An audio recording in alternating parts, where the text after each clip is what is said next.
3675 factory जो चालू करने की बात ये कर रहे हैं कि है, उस पर 1% भी नीतीश कुमार जी बिहारी को रोजगार नहीं है। आप देख रहे हैं आरोमा लाइव, दिन भर की ताजा तरीन खबरों के साथ रहिए हमेशा अपडेट। पूर्व सांसद पप्पू यादव ने बजट पर निशाना साधा और कहा कि निवेश नहीं लाया गया, उद्योग नीति और कृषि नीति पर कुछ भी नहीं हुआ, 20 लाख रोजगार देने वाले वायदे पर भी कुछ नहीं हुआ, निश्चय पार्ट 1 सफल हुआ ही नहीं और अब पार्ट 2 की घोषणा कर दी है, जो सिर्फ एक दिखावा है। भ्रष्टाचार को रोकने के लिए कोई भी नहीं है, बंद चीनी मिल को खोलने और पर्यटन के लिए भी कुछ नहीं हुआ। नीतीश जी बताएं कि काशी सीमांचल पर कोई पैकेज नहीं बढ़ाई गई, रोजगार और हेल्थ पर कोई चर्चा नहीं की गई। ये बजट सिर्फ बिहार के लोगों को मूर्ख बनाने के लिए है। ये बजट सिर्फ नेताओं के लिए पैसा संग्रह करने का बजट है। उसमें बहुत क्लियर है कि आपने बजट के मामले में बिहार में आपने कंप्लीट रूप से मूर्ख बनाने की कोशिश की, जिससे बिहार की प्रगति होगी।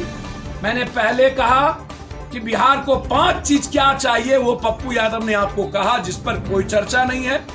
पर्यटन पे चर्चा नहीं है, लोगों की सुरक्षा पर चर्चा नहीं है, इंफ्रास्ट्रक्चर लाने पर चर्चा नहीं है, निवेश पे चर्चा नहीं है, उद्योग पे चर्चा नहीं है, प्राइमरी हेल्थ और प्राइमरी एजुकेशन पे चर्चा नहीं है। आप 5500 का पीएमसीएच बनाएंगे, लेकिन अनुमंडल और ब्लॉक स्तर पर आपका कोई अस्पताल, अल्ट्रासाउंड, सीटी स्कैन, एमआरआई और एक्सरे मशीन लागू नहीं होगा। टेक्नीशियन नहीं, लैब नहीं, 12 सरकार। ये टेंडर कहां से? बस इन नेताओं को कमाने का टेंडर है। ये नेताओं को, सरकार को पैसा संग्रह करने का ये बजट है। ये बजट युवा विरोधी है, ये बजट गरीब विरोधी है, ये बजट मजदूर विरोधी है, ये बजट किसान विरोधी है, ये बजट कंप्लीट रूप से बिहार का दिवालियापन खत्म कर देगा और हमारे बिहार को शून्य से भी नीचे ले जाएगा। इस बजट का कोई औचित्य नहीं है, जहां पर्यटन नहीं, जहां निवेश नहीं, जहां उद्योग नहीं, जहां बंद पड़े फैक्ट्री नहीं।